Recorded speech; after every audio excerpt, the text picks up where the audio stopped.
Assalamualaikum warahmatullahi wabarakatuh. Kembali lagi bersama saya. Jadi di video kali ini saya akan menjelaskan tentang array satu dimensi dalam bahasa pemrograman Java.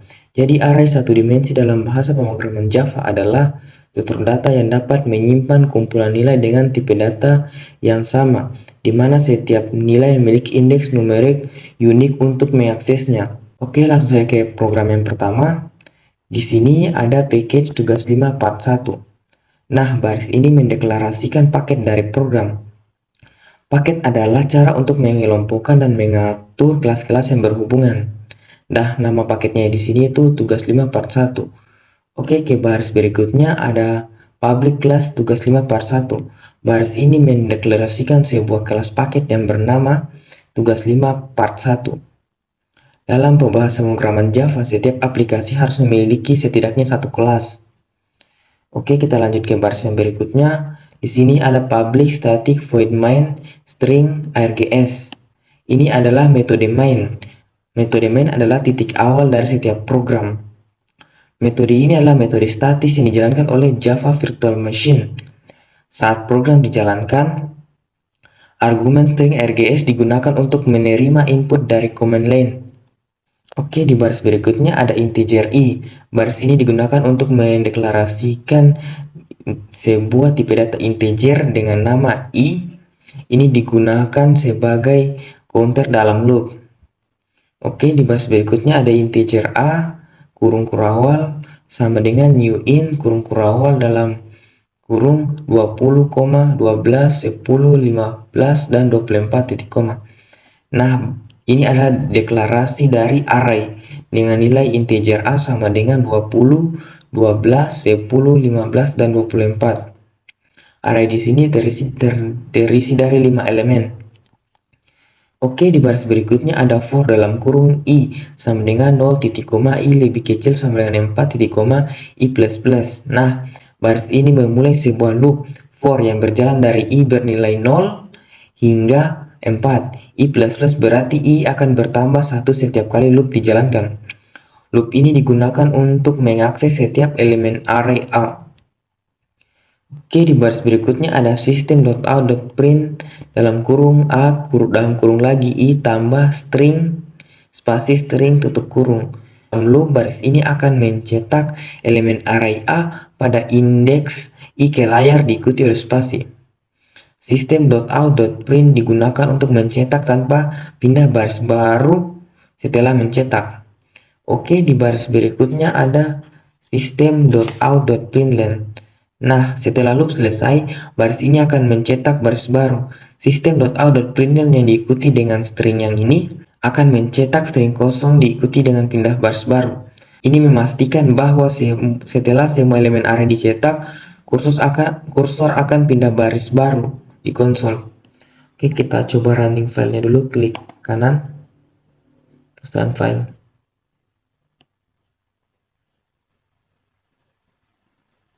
Nah, untuk hasil runningnya di sini terdapat 20, 12, 10, 15, dan 24. Oke, mungkin itu aja penjelasan saya di program yang pertama. Nah, oke, lanjut ke program yang kedua.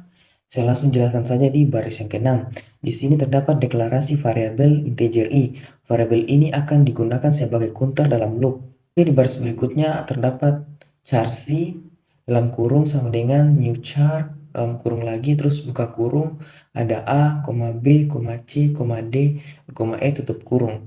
Nah, ini adalah deklarasi dan inisialisasi dari array karakter C dengan nilai-nilai A, B, C, D, dan E.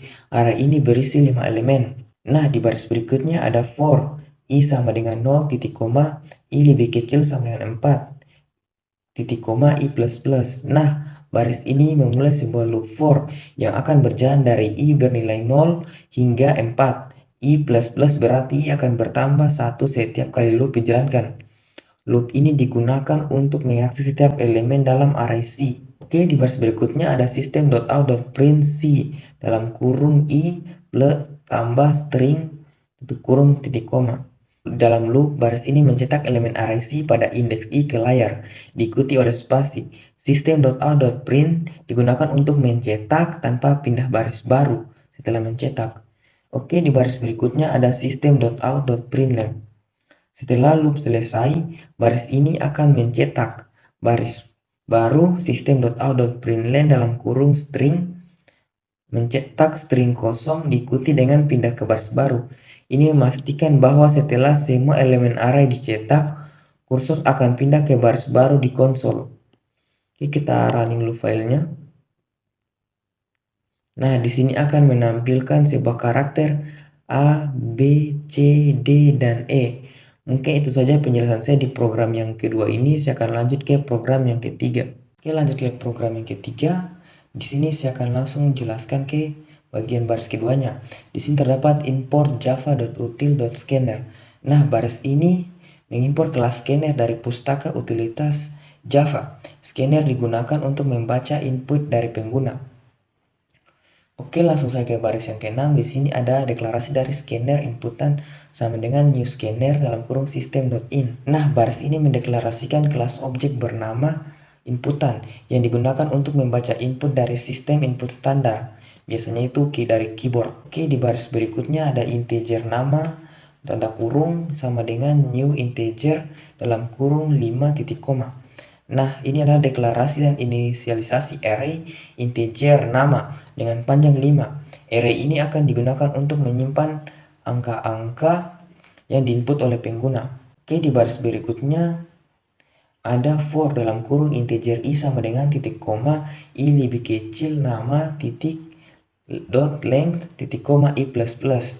Nah, ini memulai sebuah loop for yang akan berjalan dari i sama dengan 0 hingga i sama dengan nama dot length.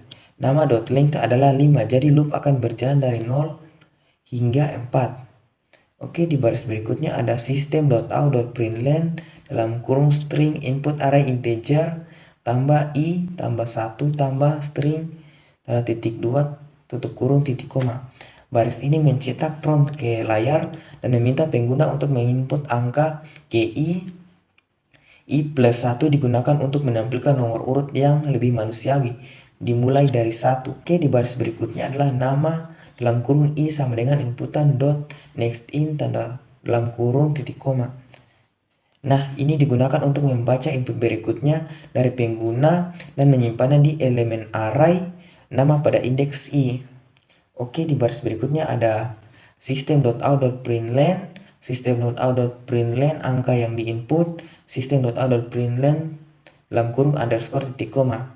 Nah, baris ini mencetak baris baru, judul angka yang diinput, dan garis pemisah untuk memperjelas tampilan output di konsol. Oke, di baris berikutnya ada for dalam kurung integer a sama dengan 0, titik koma a lebih kecil dari nama, titik length, titik koma a plus plus. Nah, ini memulai loop for yang kedua yang berjalan dari a sama dengan 0 hingga a nama dot length. Loop ini digunakan untuk mencetak setiap elemen dari array nama. Oke, di baris berikutnya ada system.out.println dalam kurung string angka tambah a tambah 1 tambah string tanda titik 2 tambah nama dalam kurung a tambah string titik koma. Nah, baris ini mencetak elemen array nama pada indeks a ke layar. A plus 1 digunakan untuk menampilkan nomor urut yang lebih manusiawi, dimulai dari a dan nama dalam kurung a adalah nilai dari elemen array tersebut. Oke, kita coba running dulu programnya. Nah, di sini kita disuruh memasukkan input array integer 1. Misalnya saya masukkan angka 2. Kemudian muncul lagi tampilan input array integer 2. Saya masukkan angka 4. Nah, saya akan masukkan lagi angka 6. Oke, saya akan masukkan lagi angka 8. Dan angka 10. Oke. Nah, di sini akan muncul tampilan angka 1 sama dengan 2, angka 2 sama dengan 4, angka 3 sama dengan 6, angka 4 sama dengan 8, dan angka 5 sama dengan 10. Mungkin penjelasan saya di program yang ketiga itu saja. Saya akan lanjut ke program yang keempat. Oke, kita lanjut saja ke program yang keempat atau program terakhir dari array satu dimensi ini. Oke, saya langsung jelaskan di import java.util scanner. Nah, baris ini mengumpul kelas scanner dari utilitas Java. Scanner digunakan untuk membaca input dari pengguna. Oke, di baris lanjut ke baris yang ketujuh. Di sini ada scanner inputan sama dengan new scanner dalam kurung system.in titik koma. Baris ini mendeklarasikan objek scanner bernama inputan yang digunakan untuk membaca input dari sistem input standar, yaitu keyboard. Oke, di baris berikutnya ada string nama dengan string dalam kurung 5. Nah, ini digunakan untuk mendeklarasikan jumlah array-nya atau jumlah yang bisa tertampung dalam array ini. Oke, di baris berikutnya ada for dalam kurung integer i sama dengan 0 titik koma i lebih kecil dari nama dot length titik koma i plus plus. Nah, ini memulai sebuah loop for yang berjalan dari i sama dengan 0 hingga i lebih kecil dari nama dot length. Nama dot length adalah 5, jadi loop akan berjalan dari 0 hingga 4. Oke, di baris berikutnya ada system.out.print dalam kurung string input nama tambah i dalam kurung tambah 1 tambah i tik 2. Nah, baris ini mencetak prompt ke layar untuk meminta pengguna menginput nama ki.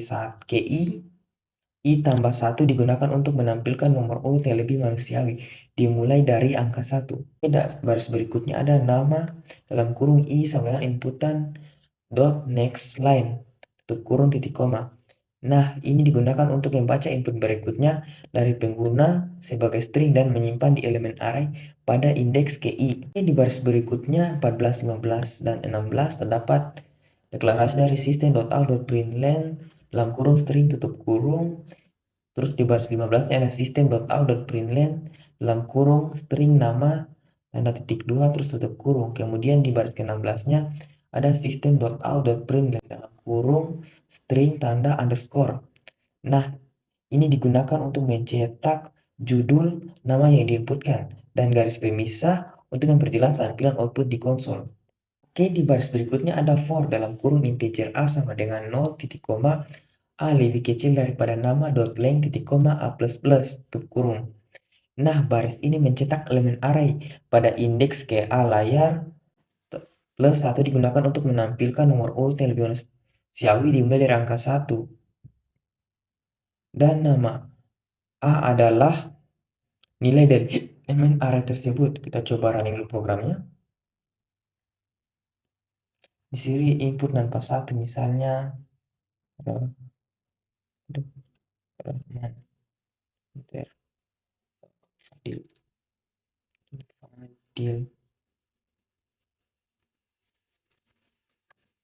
terus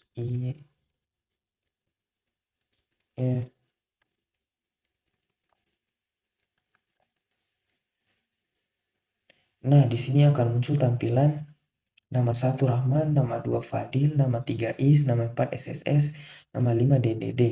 Oke, mungkin itu saja penjelasan saya pada video kali ini mengenai array satu dimensi. Lebih dan kurangnya mohon dimaafkan. Akhir kata saya ucapkan Assalamualaikum warahmatullahi wabarakatuh.